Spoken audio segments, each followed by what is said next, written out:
Mais qui étaient-ils donc ces moines? Alors, dans un cours de breton auquel j'assistais, il y avait un élève qui avait du mal à traduire Vénère Bévétamment Goéchal. Et le prof, pour l'aider, il avait des talents de mime, s'est mis à marcher en joignant les mains et en faisant un cercle au-dessus de sa tête. Donc, immédiatement, l'élève a fait la bonne traduction.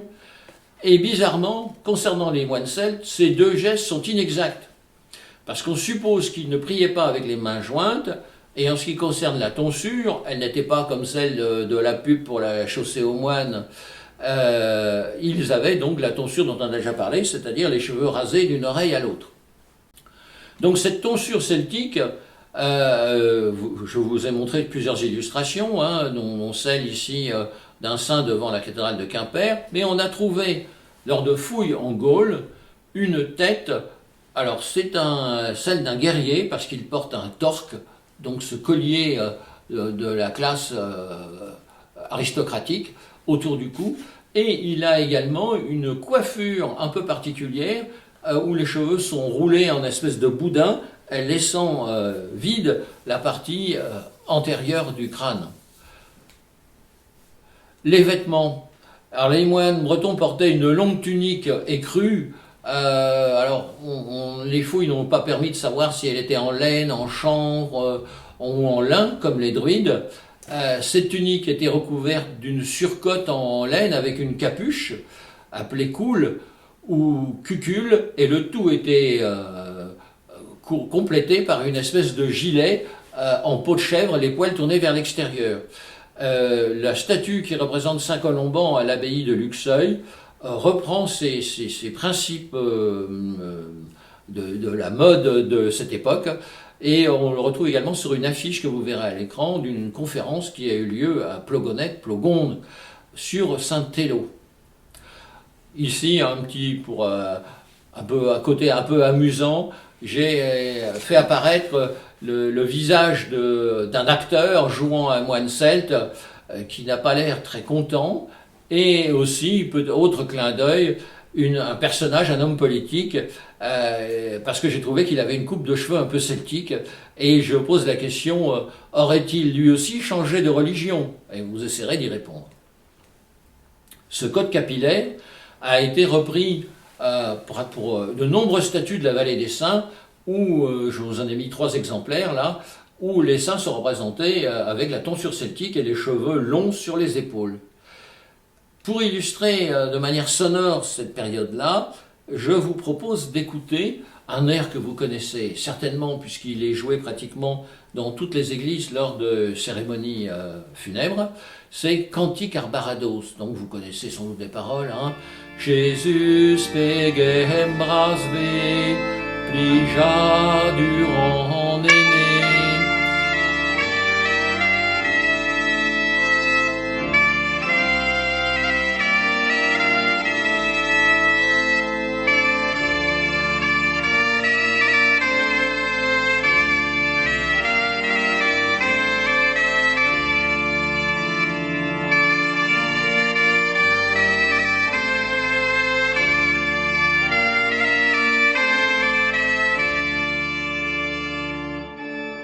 Et donc, pourquoi est-ce que je l'ai mis? Parce qu'il a été étudié par le maître de chœur, par Don Lefebvre, le maître de chœur des moines de Kergonan, et selon lui, l'air est beaucoup plus ancien que le monde celte. Il le juge comme pré-celtique.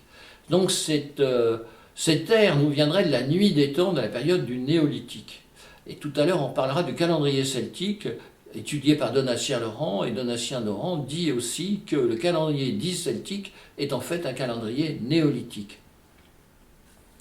Donc j'ai choisi de vous le faire en bignou-bombarde, mais si vous tapez sur internet Cantique Arbarados, vous aurez les paroles sans problème. Alors cette allure générale d'un moine celte, vous l'avez représenté dans une vitrine à l'abbaye de Landévennec, avec un moine dont on ne voit pas, le visage reste dans la pénombre, et il a une tunique qui paraît d'un bleu, et puis sa fameuse peau de chèvre sur les épaules et une crosse. Alors la manière de prier, Ces deux manières de prier qui existent, hein, les mains jointes comme ceci ou comme cela, on pense qu'elles sont arrivées en même temps que la féodalité, c'est-à-dire fin 9e, début 10e siècle. Cette période-là, on les retrouve représentées dans les cérémonies d'hommage où les mains jointes sont mises dans les mains, le vassal met ses mains jointes dans les mains de son suzerain. Et alors comment les moines bretons priaient-ils? Alors on suppose qu'ils priaient comme dans la stèle que l'on a retrouvée à Tréflès dans le pays pagan et qui se trouve visible aujourd'hui au musée des Champs Libres à Rennes. Alors si vous y allez, vous pourrez demander à être accompagné par un guide qui parle le breton vantais, puisqu'il est originaire de Melleran. Donc je le connais parce que j'ai fait un stage de breton avec lui à Coatepine il y a très longtemps déjà.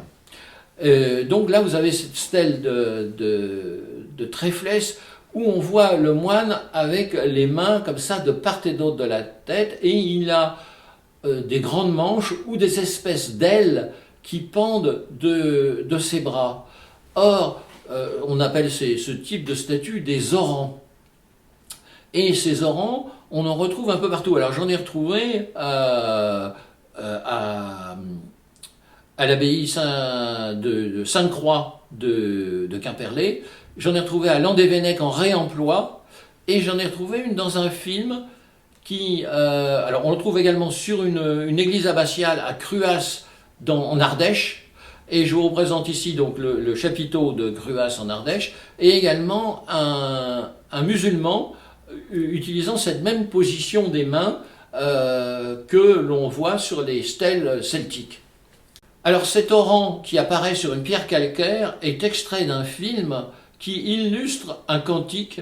Alors vous avez un très long travelling sur la croix. Alors c'est un cantique, alors je ne sais pas si des moines celtes ont chanté ce chant latin, mais il date de cette même période-là, et on connaît l'auteur, hein, c'était l'évêque de Poitiers. Et il y a un lien avec la Bretagne. Alors ce cantique s'appelle le Vexilla Regis, donc vous allez l'entendre. Et il a un lien avec l'histoire plus récente dans la Bretagne, c'est-à-dire la période de la Révolution, la période de la chouannerie. Les chouans ont utilisé ce cantique comme chant de cohésion pour aller au combat, les Vendéens également. Et donc c'était un double intérêt de l'entendre, donc c'est un très beau cantique, hein, un très bel air, donc on est avant le grégorien, là.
Donc vous l'écouterez et vous verrez, au bout de quelques minutes, après ce long travelling, eh bien on sort de l'extérieur. Alors je ne sais pas où ça a été filmé, je pense que c'est dans le milieu de la France ou en Espagne, et sur la façade de l'église, on voit cet orant là, les mains levées et avec ces espèces d'ailes qui relient ses mains à son dos. Donc j'ai une photo du chœur des moines de l'abbaye Sainte-Croix de Quimperlé, une date facile à retenir en point de vue mnémotechnique, puisque Quimperlé est situé dans le département du Finistère, et cette abbaye a été fondée en 1029, donc facile à mémoriser. Et donc sur un des chapiteaux, du côté de l'évangile, c'est-à-dire le côté gauche, vous avez un espèce de papillon, là, de gnome, eh bien c'est un orang. Alors dans les manières de prier, au Moyen-Âge tardif, on voit également cette position-là des mains, dans plusieurs tableaux du XVe siècle, et on pense que cette manière de prier, les mains jointes, nous est venue du Moyen-Orient, puisqu'on retrouve des statues en Mésopotamie, des statues qui vont de 2000 à 3000 avant Jésus-Christ, où des gens sont en prière devant des divinités, en ayant les mains jointes de différentes manières, et donc on suppose que cette manière est venue d'Orient. Bon, pour le fun, lorsque j'ai composé ceci, on était en pleine période avec la quenelle de Dieudonné, donc vous avez une manière de prier mésopotamienne qui n'a pas été retenue, fort heureusement, par l'Église catholique, vous la verrez sur votre écran. Pour garder un ton un peu plus léger, j'ai mis également les photos de marmottes qui ont l'air de prier alors qu'en fait elles tiennent leur nourriture entre leurs pattes. Les loutres font exactement la même chose aussi. 6e chapitre, un monastère celtique du 6e siècle, du 5e, 6e ou 7e siècle, c'est quoi? Parce que quand on visite les ruines d'un monastère, bon, il n'y a pas besoin d'aller loin, si on habite la région de l'Orientaise, vous allez à l'embouchure de la Laïta visiter le monastère de Saint-Maurice. Saint-Maurice, c'est un monastère cistercien, donc il date de la fin du XIIe siècle. Les ruines de Landévennec ont été rebâties au XIe, après les destructions vikings. Donc vous avez la présence d'un cloître. Mais ce cloître n'existait pas dans les monastères celtiques primitifs. Donc le cloître distribue toutes les fonctions du monastère. Il est toujours adossé soit au côté nord, soit au côté sud de l'église abbatiale. Et après, vous tournez autour du cloître, vous avez la salle du chapitre, le réfectoire, le parloir, le chauffoir, etc., etc., les cuisines, toutes les fonctionnalités tournent autour du cloître. Mais dans un monastère celtique, c'était pas du tout comme ça. Alors, on peut en avoir une idée en allant en Irlande. Et alors, première surprise, dans les monastères les plus primitifs, il n'y avait pas d'église. Alors, l'autel nécessaire était réduit à sa simple expression, c'est-à-dire une pierre d'autel, dont on parlera dans quelques minutes. Les bâtiments étaient constitués de petites cellules. Alors, celles que l'on peut voir aujourd'hui en Irlande sont en pierre. Pourquoi? Parce que dans le Connemara, il n'y a pas d'arbres. Donc, vous êtes obligé de construire en pierre. Il n'y a pas d'autre possibilité. Alors, il y en avait peut-être, sans doute, dans les îles nord de la Bretagne, puisqu'il existe à l'île Saint-Maudé une structure circulaire qu'on a baptisé, avec notre vocabulaire, on a vu ça comme étant un four.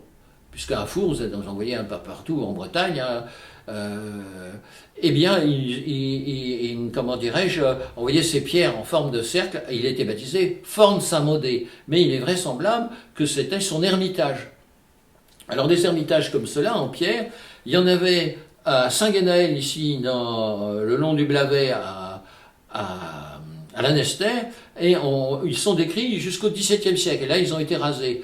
Il y en avait qui ont été décrits aussi juste avant la Seconde Guerre mondiale dans l'île de Sésambre, en face de Saint-Malo. Mais comme l'île de Sésambre a été le territoire le plus bombardé d'Europe de la Seconde Guerre mondiale, tout a été pulvérisé.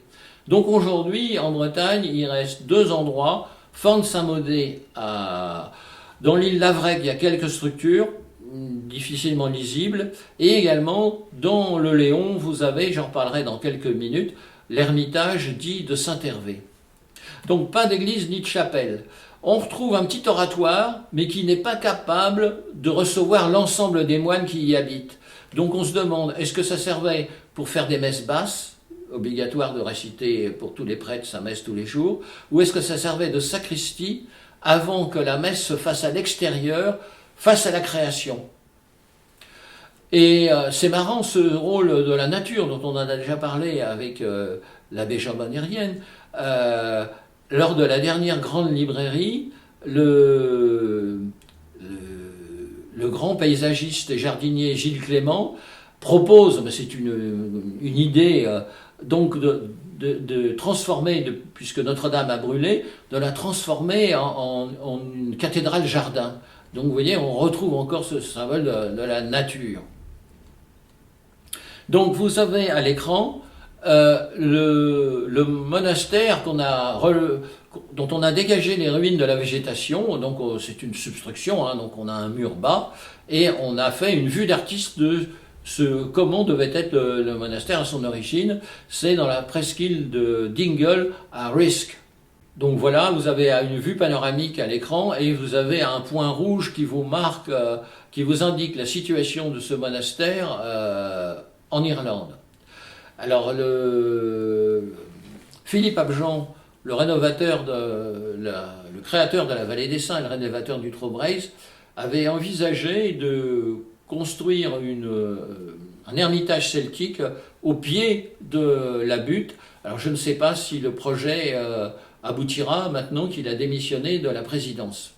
Donc par contre, on avait parlé de construire un oratoire et on avait comme copie l'oratoire de Galarus, dont vous avez une photo à l'écran. Donc il y a pas de sculpture. Tout est dans le trait et dans l'épure. On est, avec plusieurs siècles d'avance, dans un style cistercien. Donc dépouillé, tout est dans la ligne et l'économie de moyens, entièrement en pierre sèche. Donc on avait parlé d'embaucher un maçon et de reconstruire un oratoire à l'identique.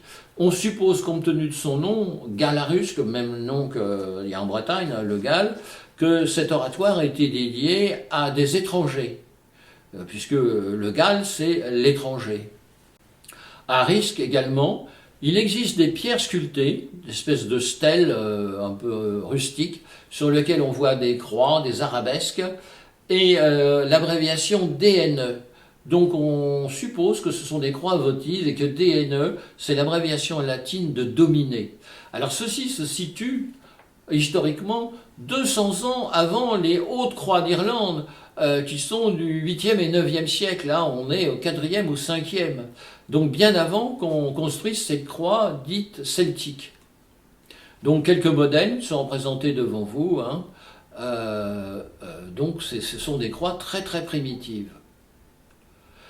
Alors à Bangor, dans la banlieue de Belfast, on a reconstitué une hutte, puisque là on est dans une région plus tempérée, il y a des arbres. Ça ressemble à une hutte gauloise, hein. C'est une structure ronde avec une couverture en chaume, hein, un petit colon, et donc une ossature en bois tressé et en terre.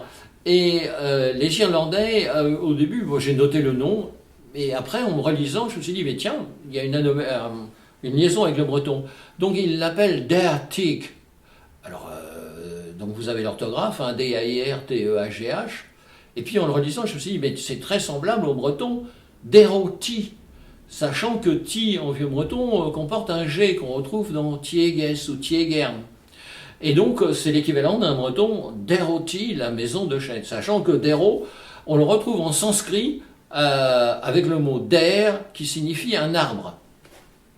Pour avoir une idée d'un monastère celtique primitif, eh bien, il va falloir aller dans le Léon, et ça me coûte vraiment, à moi, le Cornouaillais, d'aller jusqu'à l'Henri-Voiré, dans un petit bois qu'on appelle Quat en ermite. Vous voyez comme les noms de lieux ont conservé en une mémoire très très longue, et donc ce qu'on appelle l'ermitage de Saint-Hervé. Donc Hervé y aurait vécu avec son guide d'aveugle et son loup apprivoisé.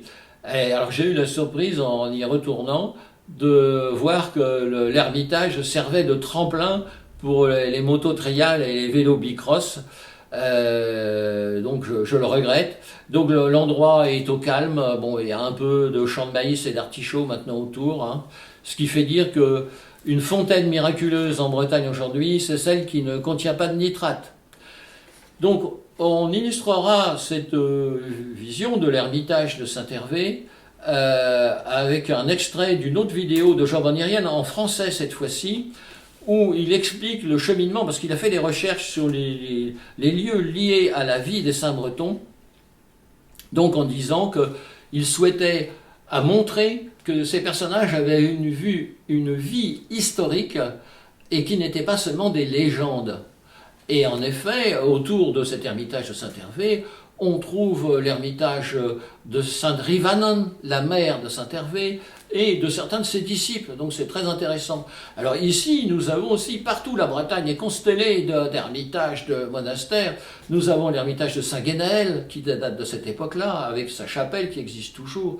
Nous avons à l'île que je ne me trompe pas d'île cette fois-ci, l'île de Groix, l'ermitage de Saint-Gunthierne qui a fondé Quimperlé à l'époque où elle s'appelait Anoroth, et ensuite il a migré, il est passé dans le Blavet, où vous avez toujours sur un territoire privé la grotte qu'il a occupée. Et dans le cadre des Désiou, vous avez eu un petit reportage sur les noms de lieux, et donc le pont de Locoyarn, dans Locoyarn, le lieu dit Locoyarn, le pont et le manoir, eh bien vous avez le nom de Saint-Gunthierne qui se cache. Donc vous voyez que tous les endroits de Bretagne sont irrigués par la présence de ces moines celtes. Pour ce qui est de l'histoire, je supportais mal qu'on relègue nos saints au niveau de la légende. C'est beau une légende, mais s'il n'y a pas de réalité derrière, à quoi ça correspond? J'ai commencé à chercher réellement dans ce domaine au séminaire parce qu'on avait une bibliothèque et dans la bibliothèque il y avait des livres d'histoire de Bretagne et j'ai découvert que l'histoire qu'on m'avait racontée à l'école ne correspondait pas à la réalité de notre histoire. Voilà pourquoi j'ai toujours été attiré par la réalité religieuse bretonne et bretonnante. Bon, j'ai essayé de travailler à sortir les saints de la légende pour voir quelle était la réalité historique. Est-ce qu'on pouvait appuyer notre foi sur quelque chose qui nous était un peu particulier? Bon, il reste beaucoup de travail à faire, ça c'est évident. On a défriché le terrain pour un certain nombre de saints en particulier, Saint Paul de Léon, Saint Hervé. J'ai fait le travail pour Saint-Corentin, pour Sainte-Anne. On a beaucoup travaillé aussi sur Saint-Patrick, Sainte-Brigitte et on pourrait continuer. En fait, Bernard Tanguy de la fac à Brest avait commencé à s'intéresser de près à la vie de Saint-Hervé et on y parlait d'un ermite nommé Arzian où Hervé avait été à l'école. On n'avait jamais trouvé ce lieu, ce qui fait que beaucoup de gens disaient la vie de Saint-Hervé, c'est une légende, point. Et puis, un beau jour, Bernard Tanguy, travaillant sur le cadastre de Plouguerneau, trouve le lieu Lannerchen. Pour lui, c'est clair, c'est l'ermitage d'Arzian. Il m'en parle et on décide d'aller voir. On y va voir à plusieurs, dont Patrick Galliou, spécialiste de l'époque gallo-romaine.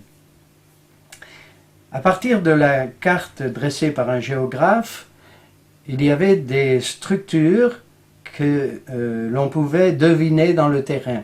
Et en particulier, l'ermitage d'Arzian, son emplacement. Pour moi, c'était clair puisque je connaissais bien les ermitages de Cornouailles britanniques de cette époque.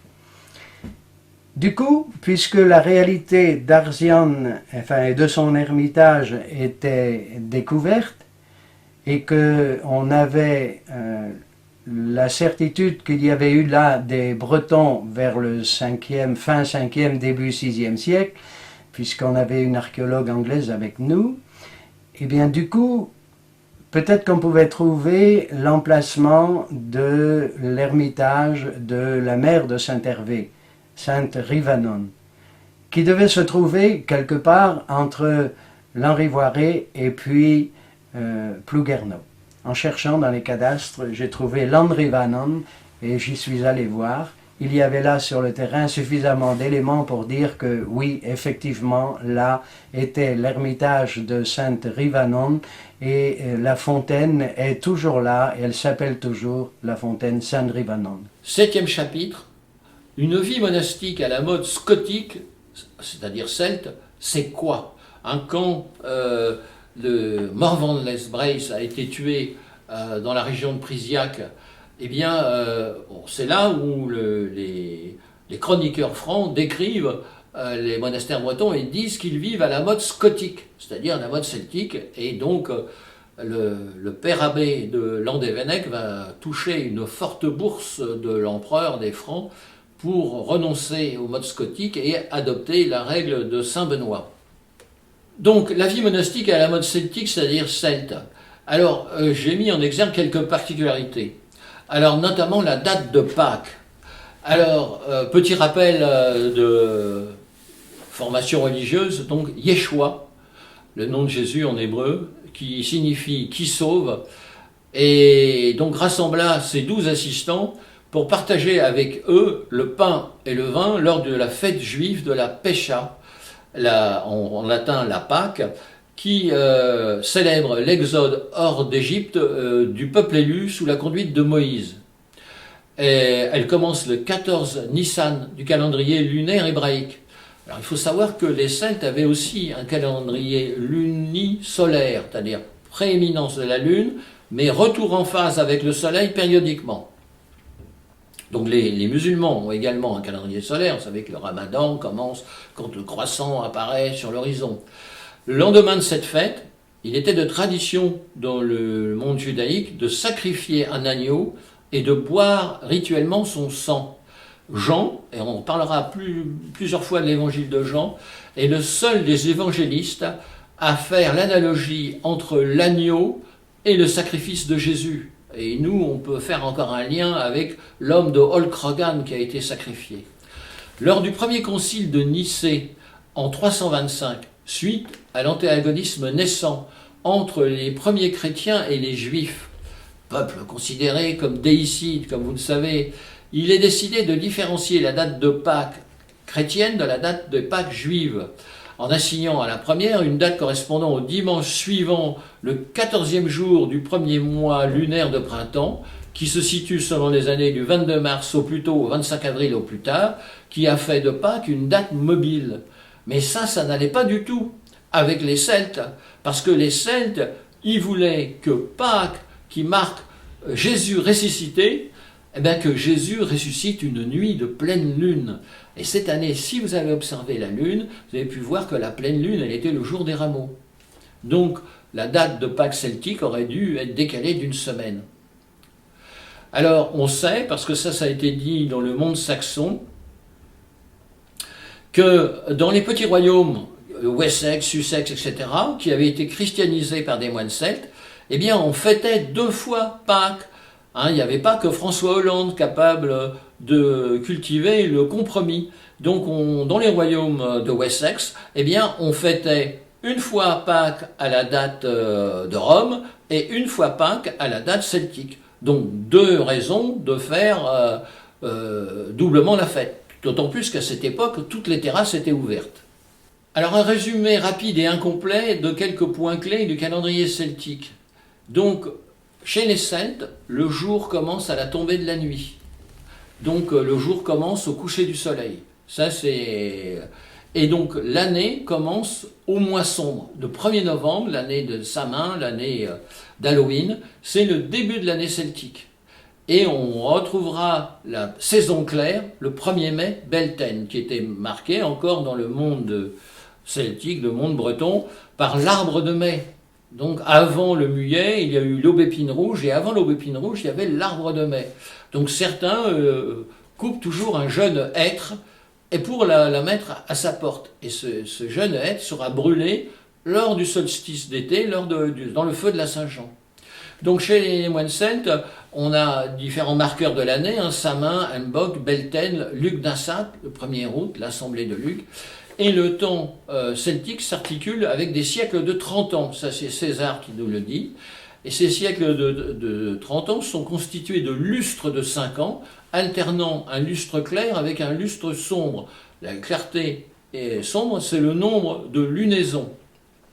L'année fait 355 jours. Mais on rajoute à ces 355 jours 12 jours que certains vieux bretons, jusque dans les années 50, Je me souviens, mon grand-père en parlait, il y avait ce qu'on appelait la Sisungose, c'est-à-dire la période qui va de Noël à l'Épiphanie. Vous avez 12 jours. Et ces 12 jours-là correspondaient, si vous voulez, en réduit à la météo de l'année qui allait suivre. Donc pendant ces 12 jours-là, on regardait d'où venait le vent, etc., s'il y avait du gel, s'il y avait de la rosée, etc., parce que c'était en décalcomanie l'année future qui nous était présentée en miniature. Donc si l'on rajoute 12 à 355, on a un excédent, on arrive à 367. Donc dans le mois de juillet, le mois dédié à la déesse Epona, il était défectif, il perdait des jours. Donc si on retire 2 jours au mois de juillet, on obtient 355. Alors, je l'ai mis en sous-titre, résumé rapide et incomplet, parce que le calendrier celtique est plus complexe que cela, parce qu'il y a des années intercalendaires, mais grosso modo, ça vous donne une idée de comment ça marchait. Et pendant plusieurs dizaines d'années, presque un demi-siècle, on s'est penché sur le calendrier de Coligny, donc une plaque de bronze qui était trouvée en morceaux dans un fossé et qui représente une année celtique. Et des grands mathématiciens, des chercheurs, on sait aujourd'hui faire tourner le calendrier celtique sans erreur. C'est totalement démontré. Et là, je vous montre une photo prise sur Internet représentant un lever de lune avec le chemin lumineux tracé sur une étendue d'eau. Donc cette pleine lune-là, éclatante de blancheur, ça s'appelle en breton un Loargan, Loar la lune, et Gan, mutation de Can, qui est Canérienne-Nose, vous connaissez, qui est donc quelque chose de blanc éclatant. Les Canériennes-Nose, les blanchisseuses de la nuit. Et donc, quand vous regardez ce spectacle lunaire, eh bien, il y a 2 paroles de l'évangile de Jean qui vous viennent. Regardez bien, donc ce chemin tracé par la pleine lune, vous pensez, je suis le chemin, la vérité et la vie, évangile de Jean. Ou alors, là aussi, cette pleine lune qui éclaire, je suis la lumière du monde. Donc c'est sûr que une date de Pâques où Jésus est ressuscité avec ce chemin lumineux, ça a de la gueule, comme dirait l'ancien ministre de la Culture. Les règles monastiques celtiques. Donc, il y avait des points communs entre la règle bénédictine et la règle celtique. Il y a bien sûr ora et labora, prière et travail. Il y a aussi la lectio divina, c'est-à-dire l'étude et la méditation des Écritures saintes. L'obéissance totale au père abbé du monastère. Alors un monastère celtique quasi complet, on en trouve un au large, très au large des côtes d'Irlande, c'est celui des îles Skellig. Vous avez une dizaine ou une quinzaine de huttes de pierre et un monastère excessivement difficile d'accès. Et là, on est vraiment dans ce qu'on appelle un désert. Donc il y a 500 marches pour accéder au plateau où se trouvaient les moines. Alors, j'ai une page complète de divergences, donc vous les lirez en même temps que moi. En Irlande, comme dans l'île de Bretagne et chez nous également, après l'émigration, ce sont les abbés qui ordonnent les évêques, alors que dans le monde gallo-franc, ce sont les évêques qui ordonnent les abbés des monastères. Donc vous voyez la différence de hiérarchie. Dans les monastères, on signale la présence de femmes. Alors, c'est pas par lubricité, mais le vœu de chasteté existe et on considère que ces femmes-là sont des conhospitae. Elles vivent avec nous. Alors, on retrouve ça dans le monde hindou. Quand Gandhi a décidé de devenir prêcheur, il a changé de monde, il a dit à sa femme qu'il n'aurait plus de rapport sexuel pour montrer que son esprit était capable de vaincre ses pulsions. Il s'est couché nu avec ses 2 nièces pour vérifier qu'il était capable de juguler ses érections. Je suppose que, j'en reparlerai de ce lien avec le monde hindou tout à l'heure, que c'était ainsi que procédaient les moines celtes. Je ne vais pas vérifier pour l'histoire des nièces. Par contre, les femmes prennent une part importante à la célébration des offices. C'est-à-dire que pendant que le moine prêtre distribue la communion, les femmes distribuent la communion sous l'autre espèce, c'est-à-dire qu'elles distribuent le vin. Alors ça n'existe pas du tout dans le monde latin, dans le monde romain. C'est considéré comme une hérésie. Et donc on verra les remontrances que subissent les moines celtes. La messe est célébrée en extérieur, ou dans un abri quelconque, mais avec une pierre d'autel. Les églises sont mobiles, c'est indifférent, c'est la pierre d'autel qui compte. Et l'église, ce n'est que la tente, le réceptacle de cette pierre d'autel. Les moines n'ont pas de paroisse, ce sont des globetrotters, ils sont itinérants. La durée des offices est beaucoup plus longue que dans une messe moderne. On retrouve ça un peu dans l'église orthodoxe, c'est-à-dire qu'il y a une longue procession qui se fait autour de l'église, hein, et puis les offices commandent par une très longue litanie des saints, que vous avez, ceux qui sont de mon âge, les baby-boomers, avaient peut-être connu dans vos jeunes années de catéchisme, où l'on dit « Saint Nana, priez pour nous, Saint tel, priez pour nous », etc. Et ça durait un bon quart d'heure. Et donc là, on peut supposer que ça durait encore plus longtemps. La date de Pâques, on en a déjà parlé. Interdiction formelle aux moines de consommer de la viande. Ils ont un régime végétarien strict. Et pire que les bénédictins, il n'y a qu'un seul repas par jour, et non pas 3. Donc des moines de type chaussés aux moines, des moines gras, ça n'existait pas dans le monde celtique. Alors la pénitence sacramentelle est tarifée par les pères abbés et est très sévère. Et donc on retrouve cela aussi dans dans la vie des saints, où on voit certains moines astreints à des pénitences à genoux sur des pierres, tranchantes ou pas, en prière dans une rivière gelée. On verra ça également tout à l'heure, on parlera du purgatoire de Saint Patrick. Alors, chaque monastère a sa propre règle. C'est le père abbé qui fixe la règle. Contrairement donc au monde latin, où à partir de Charlemagne environ, donc de l'an 800 à peu près, donc on oblige les monastères à adopter la règle bénédictine. Ce qui n'était pas le cas dans les monastères d'Orient, du Sinaï, à l'époque de Saint Paco. Pratique de la confession communautaire. Certains pensent que la confession est d'origine celtique. Mais bon, on n'aura jamais de certitude dans cela. Concernant les règles des monastères, on en a des embryons, on n'a pas de règles complètes. Et on sait que Saint Gildas a corrigé la règle de Saint Colomban en l'allégeant. Mais la règle complète n'est pas connue à ce jour. Mais on pourra toujours peut-être faire un jour une bonne découverte. Alors, maintenant, on va essayer d'étudier un peu plus précisément. Vous aurez tout loisir pour faire un arrêt sur image et la lire. Et puis si vous tapez lettres de remontrance des évêques gallo-romains de Tours, de Rennes et d'Angers, vous verrez le document apparaître. Donc là, elle a été authentifiée par Bernard Tanguy, qui nous a quittés en 2015, hein, Douai et Pardonneau.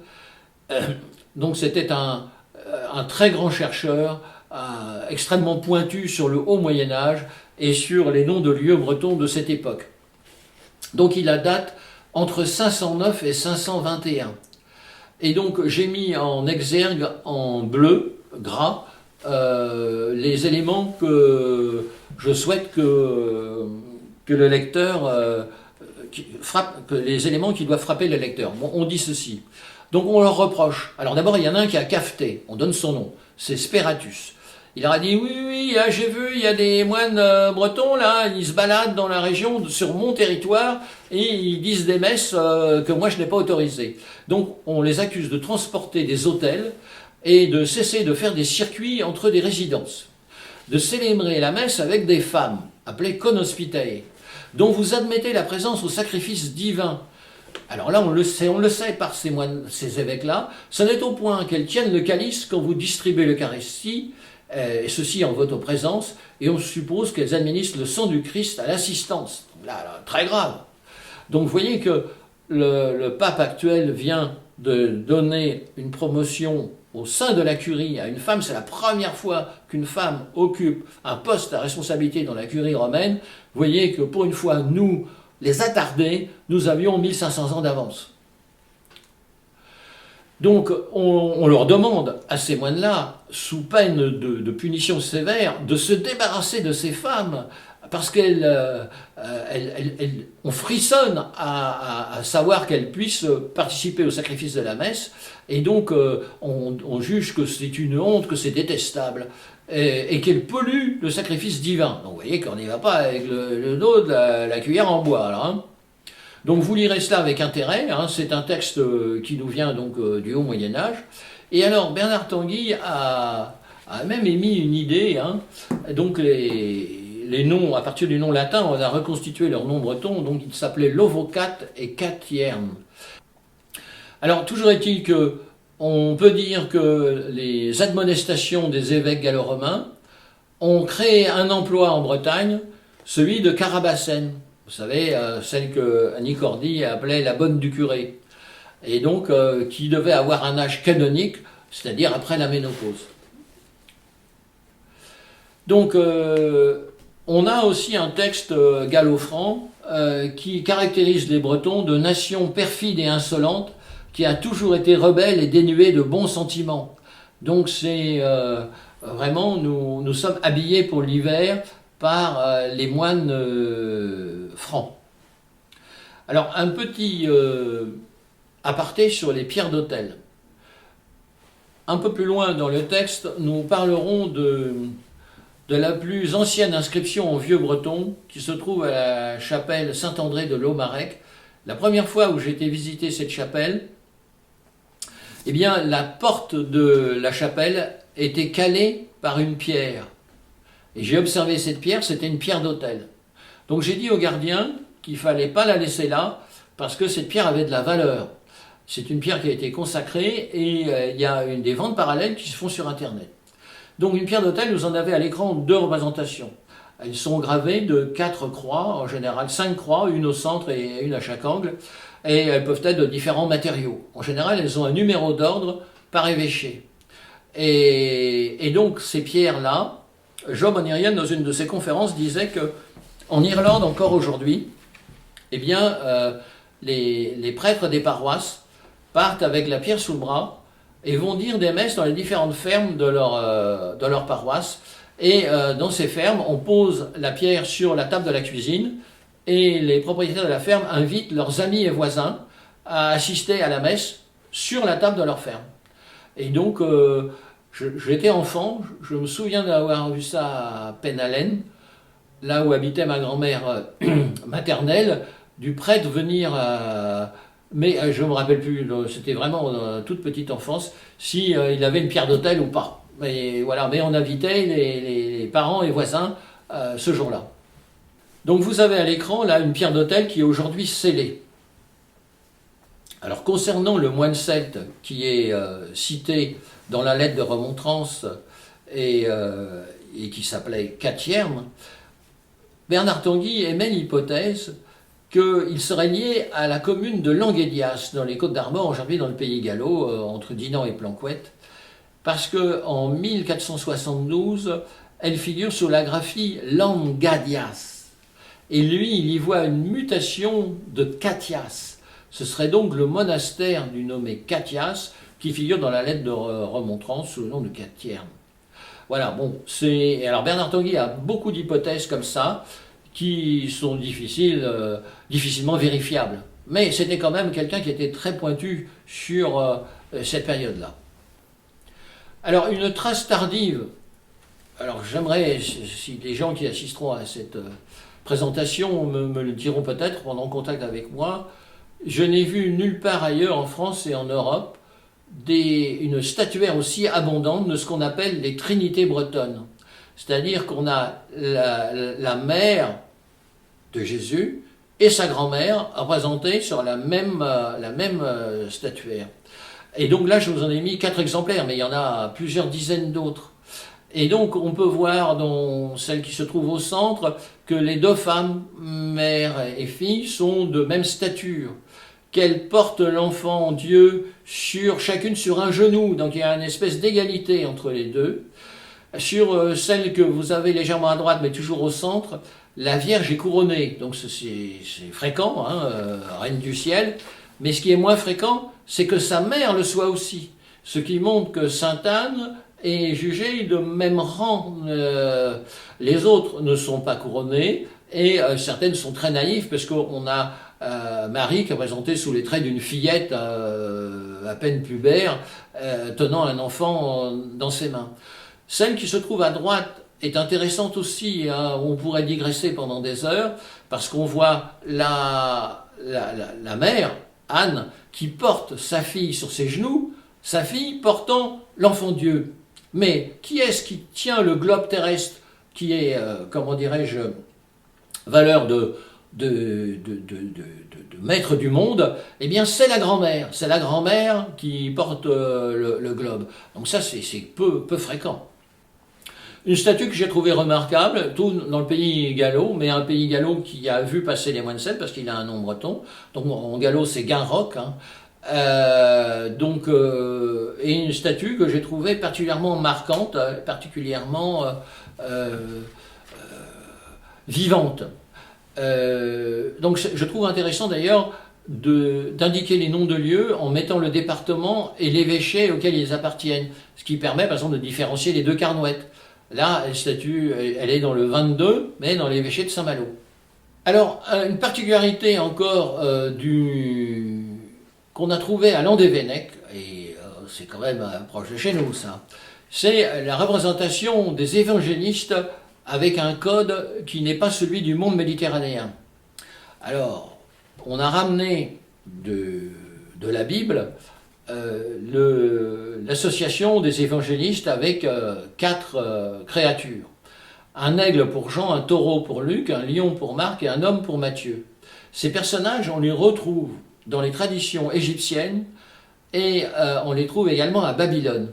Ce sont les personnages qui tiennent le ciel, parce que dans ces pays-là, le ciel est venu comme un immense drap qui est tendu au-dessus de la terre et qui tient ce ciel.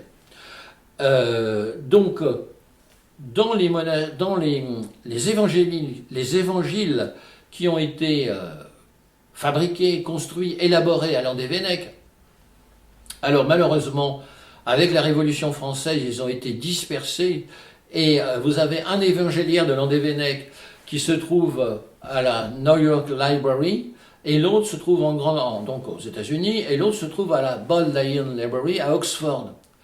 Et donc, dans ces évangéliaires, eh bien, l'évangéliste Marc, par analogie au nom Mar, est associé au cheval. Alors, il y a eu un roi aussi qui portait ce nom-là. Et donc là, vous avez donc un évangile de Marc avec une tête de cheval qui le présente. Alors, il nous reste, malheureusement pas en Bretagne, mais à Troyes, un évangéliaire de Landévennec avec une représentation de l'évangéliste sous les traits d'un cheval ailé. Alors je pose la question, ne serait-il pas mieux à Landévennec qu'à Troyes? Alors on a semé tout le long de la vallée de la Loire jusqu'en région parisienne et même jusqu'en Bourgogne des éléments venant des monastères bretons. Il y a les reliques, mais également les évangéliaires. Vous avez les traités d'astronomie qui se trouvent à Angers. Donc, aujourd'hui, ils sont en sécurité dans ces musées, mais je trouve, on parle des frises du Parthénon qui devraient retourner à Athènes, mais je trouve que les évangéliens bretons, ce serait quand même bien qu'ils retournent en Bretagne. Alors, une autre liste de particularités des moines celtes. Le moine ne peut aller dans son lit qu'en cas d'extrême fatigue. Le culte de Marie, Mère du Sauveur, est déjà très, très présent avant le culte de Notre-Dame qui va débuter au XIIe siècle. Enfin, qui va débuter, il n'a pas débuté, mais il a eu une amplitude remarquable. Une autre pratique surprenante, c'est l'exil volontaire et l'ascèse et également des prières continues qu'on pratique aujourd'hui, par exemple au Sacré-Cœur de Montmartre. Vous pouvez vous inscrire, vous avez un rôle, et on viendra vous réveiller la nuit pour prier de telle heure à telle heure. Et alors on essaye de faire un cahier de suite de manière à ce que ça ne s'arrête jamais. Alors ça, c'était pratiqué dans les monastères celtes du Haut Moyen-Âge. Et l'ascèse, on va en parler. Et alors pour se représenter, qu'est-ce que c'était que ces moines celtes? Je vais faire 3 comparaisons hardies. parce que je ne les ai trouvés dans aucun ouvrage. C'est un travail personnel. Et déjà sur le mot saint, alors j'ai rebouclé sur ce qu'on appelle dans le monde hindou les sadhus. Parce que sadhu, ça vient du sanskrit et ça peut se traduire par homme de bien ou saint homme. Et il faut savoir que quand on adoptait la vie d'un moine celte, on était vu par la population comme étant d'une autre catégorie. Puisqu'on ne mangeait plus la même chose, on ne vivait plus la même chose, on était à part, on était un saint de son vivant, sans être sanctifié par l'Église de Rome. Et donc là, il y a un lien, selon moi, entre la vie des sadhus et les moines de ce haut Moyen-Âge. Vous lirez le document que j'ai joint à cette représentation. Un autre élément qui m'a remarquable, c'est les yogis tibétains. J'ai lu avec intérêt, alors je ne suis pas un spécialiste du bouddhisme tibétain, mais j'ai lu avec intérêt la vie de Alexandra David Neil, qui s'est convertie au bouddhisme et qui a même été formée pour devenir lama. Et on lui a donné d'ailleurs un nom de lama en l'appelant lampe de sagesse. Et alors ce que j'ai remarqué au point de vue ascèse et au point de vue aussi, j'ai parlé tout à l'heure des phénomènes d'érection jugulés par l'esprit, elle a fait des retraites dans des grottes. Saint Patrick occupait aussi des grottes. Donc on a des privations sensorielles. Et une fois qu'elle s'était mise dans un espèce d'état d'esprit particulier, on l'amenait à l'extérieur nu sur les pentes de l'Himalaya, et par sa seule concentration et sa chaleur corporelle, elle devait sécher une couverture mouillée. Et cela par 3 fois. Donc on a eu un petit retour de frais là, au début de ce mois de mai. Je vous conseille d'aller dans le jardin avec une couverture mouillée pour faire l'expérience et vous m'en direz des nouvelles. Donc là, on a bien un exemple de ce que peut faire l'esprit sur le corps. C'est extraordinaire. Enfin, moi, je ne me sens pas capable de le faire. Hein. Et donc, ceci m'a marqué et m'a fait reboucler un peu sur les particularités physiques de nos moines du haut Moyen-Âge. Et troisième élément d'ascèse, vous avez à l'écran une photo de la Scala Sancta de Sant'Anna Huenet, donc de Sainte-Anne de Ré. Alors là, on voit des groupes de personnes, enfin là, un groupe paroissien qui monte les marches à genoux, et là, on voit une famille. Alors on sait qu'elles sont vantais, parce que le costume de l'homme, particulièrement, me semble vantais, de par le décolleté de l'homme. Donc on a donc un père de famille, son épouse et une de leurs filles qui montent à genoux les marches. Alors ces marches-là, on les retrouve dans pas mal de sanctuaires. Elles représentent les marches du prétoire. Quand Jésus a été présenté à Ponce Pilate, il a monté des marches à Jérusalem. Et ces marches auraient été démontées par Sainte Hélène, la mère de Constantin, et remontées à Rome. Et c'est en commémoration des marches grimpées par Jésus pour être jugé, mal jugé, qu'on a créé ces escaliers de type Scala Sancta, l'escalier saint. Alors maintenant, je vous propose un petit voyage en Irlande, sur le Lough Derg, pour voir à quoi ressemble le pèlerinage de Saint Patrick. Alors, vous avez à l'écran l'île représentée au Moyen-Âge, où on voit le premier monastère qui a été construit de l'époque post-invasion viking, c'est-à-dire au XIe siècle à peu près, avec les restes des cellules monastiques. Il y avait une grotte. La grotte a été rasée, elle devait se situer sous le monastère actuel. Alors voici, chaque cellule monastique, à son centre, vous avez une croix. Donc le pèlerinage dure 3 jours. Alors on vous dit que pour faire ce pèlerinage, il faut être en bonne santé. Donc c'est 3 jours de jeûne, 3 jours de prière sans dormir, et 3 jours pieds nus. Alors il n'y a pas d'échappatoire, l'île est au milieu d'un lac. Le bateau qui vous y amène ne repassera que les 3 jours suivants. Donc le pèlerinage commence la veille, avant le voyage en bateau, où vous devez jeûner à partir de minuit. Alors moi je vous recommande, si un jour vous voulez y aller, de vous munir d'un ciré cotten et d'un bon kawaii et d'un pull, d'un gros pull en laine, éventuellement en morlux, parce qu'en Irlande comme en Écosse, on dit que l'été, il y a les 4 saisons dans la même journée. Alors vous J'ai ici quelques images, mais je vous mettrai un petit film. Donc le rituel, premier rituel, les pèlerins doivent jeûner, comme je l'ai dit, et dès qu'on arrive dans l'île, on se déchausse. On vous donne un vestiaire et une couchette dans laquelle vous ne pourrez, que vous pourrez peu fréquenter. Parce que vous avez des nuits de prière collectives qui ne vous laissent pas aller dans votre couchette. Vous pourrez y aller si vous tombez vraiment de fatigue ou si vous avez une petite faiblesse. Donc le deuxième rituel, c'est la première nuit blanche. Et le lendemain, vous avez droit à un thé avec 2 toasts. Il faut tenir. Et le troisième rituel, c'est la prière silencieuse à différentes stations. Alors nous avons aussi en Bretagne des pardons de mute, donc celui de Quimper, là, à Timandoué. Il paraît qu'on y a même vu un évêque une année. Et la dernière station donc, se déroule le 3e jour, où vous avez une messe de réconciliation. Alors je vous ai mis un petit film qui est la bande-annonce d'un film qui est passé sur KTO, comme ça vous pourrez avoir une idée de ce qui s'y passe.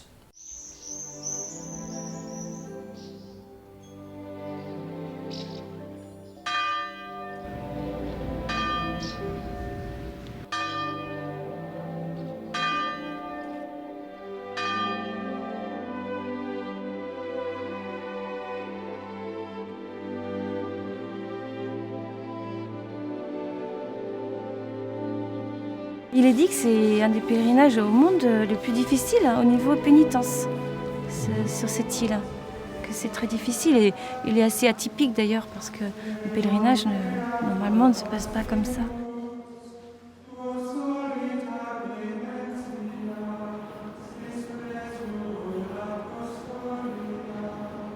Être pèlerin déjà, c'est une rupture. C'est une rupture avec le monde dans lequel nous vivons. Être pèlerin, c'est revenir à ses racines spirituelles. Être pèlerin, c'est retrouver des gens pour partager une expérience spirituelle que l'on ne peut pas forcément partager dans la société dans laquelle nous sommes. C'est retrouver mes racines à travers les autres. La foi rentre par les pieds et qu'elle s'est bien imprégnée là, qu'on avait l'impression d'avoir besoin de prier avec notre corps. Alors cette histoire de privation sensorielle, il y a une université américaine qui a fait ça, qui a enfermé les gens dans le noir, etc., diminué leur ration de nourriture, privé les gens de sommeil, et automatiquement, eh bien, vous avez des phénomènes paranormaux qui se présentent, vous entendez des voix et vous avez des visions. Donc éventuellement, vous pouvez vous enfermer dans votre garage pendant 3 jours et voir ce que ça donne. Alors, petite remarque et particularité aussi, concernant les Irlandais, Freud a dit « Les Irlandais sont le seul peuple que l'on ne peut psychanalyser ». Donc ça nous les rend tout de suite sympathiques. Voilà, vous regardez ce petit film, et je vous ai mis des liens. Je ne les ai pas mis pour ne pas alourdir la durée de la séance, mais vous pourrez cliquer sur ces liens et regarder ce qui s'y dit.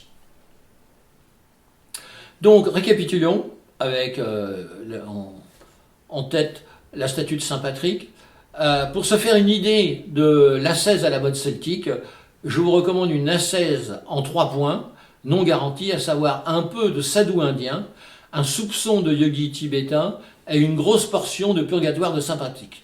C'est sans doute un portrait inexact et grossier, mais c'est ce que j'ai trouvé de plus approchant pour s'approcher de la vie de ces gens qui sont quand même très loin psychologiquement de nous au XXIe siècle.